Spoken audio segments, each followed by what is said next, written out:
अवधूत चिंतन श्री गुरुदेव दत्त श्री स्वामी समर्थ। नमस्कार मंडळी, तर आज मी तुम्हाला करून दाखवणार आहे झणझणीत मेथीचं झुणकं। तर व्हिडिओ शेवटपर्यंत नक्की बघा बरं का।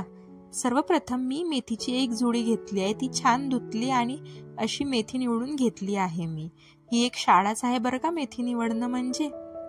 मग एक कांदा घेतला, तो छान बारीक चिरून घेतला आहे। 12 ते 13 पाकळ्या घेतल्या आहे लसणच्या। 3 लाल मिरच्या घेतल्या, थोडंसं बेसन, तेल आणि मीठ। मसाल्यामध्ये मी घेतलाय लाल तिखट, हळद, खडा मसाला, जिरे, मोहरी, धनेपूड आणि जिरेपूड। बस इतकंच साहित्य आपल्याला लागणार आहे मेथीच्या झणझणीत झुणक्यासाठी।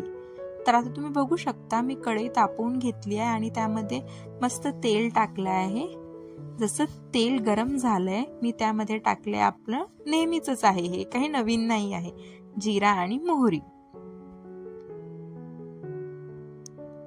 छान बघू शकता तुम्ही, तडतडायला लागले जिरा आणि मोहरी। त्यामध्ये मी आपल्या लसणाच्या पाकळ्या टाकून दिल्या आणि मग बारीक चिरलेला कांदा टाकला आणि ते छान परतवून घेतलं। आता तुम्हाला जर लसण आवडत नसेल ना, तर तुम्ही स्किप करू शकता बरं का लसण, पण माझा तर फेवरेट आहे लसण।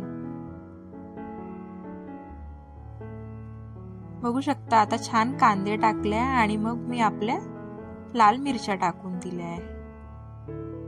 ह्या लाल मिरच्या ना तुम्ही अशाच टाका, इतक्या चविष्ट लागतात ना त्या झुणक्यामध्ये। नंतर हे आपले सगळे मसाले, लाल तिखट, हळद, जिरेपूड, धनेपूड आणि थोडासा आपला घाटी मसाला, आणि छान मसाले परतवून घेतले आहे। आणि आता हे आपली मेथी टाकली मी। मेथीचं असंच आहे बरं का, टाकायला गंजभर आणि होते म्हणजे वाटीभर पण भाजी होत नाही मेथीची। म्हणून हे असं जास्त क्वांटिटी मध्ये करणं तर शक्यच नाही आहे। 1-2 माणसांसाठी ठीक आहे। बघू शकता, मी थोडं मीठ घातलंय चवीनुसार, जे सगळं माझ्या सराट्यावर पडलं आहे। असू द्या, होतच राहतं। आज ना व्हिडिओ शूट करायला कोणीच नाही आहे, तर मग मी एकटीच शूट करत आहे, त्यामुळे कॅमेरा फार हालत आहे बरं का। सॉरी या मंडळी याच्यासाठी। मी लवकरच ट्रायपॉड बोलावणार आहे। मी बोलवला होता एक, पण तो काही एवढा चांगला नाही निघाला। तर तुम्हाला काही छान क्वालिटीचे ट्रायपॉड माहिती असतील तर कमेंट मध्ये नक्की सांगा।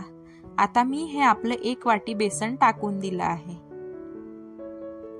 आता तुम्ही ना बेसन घातलंय, आता ह्यामध्ये पाणी वगैरे काहीच नाही घालायचं बरं का। तुम्ही काही लोक काय माहिती मला कसं काय एकदम पाणी टाकून देतात बेसन टाकल्यावर, तर तुम्ही अशी चूक नका करू। बघू शकता आपला झुणका किती भारी तयार झालेला आहे। इतका टेस्टी लागतो ना हा। तुम्ही मला तर म्हणजे मी खरं सांगते, मी ना चपाती, भाकर मी असाच हा चमच्यात घेऊन खाऊ शकते बरं का। इतका आवडतो मला हा मेथीचा झुणका। जर तुम्हाला व्हिडिओ आवडला असेल ना, तर लाईक, शेअर अँड सबस्क्राईब नक्की करा बरं का।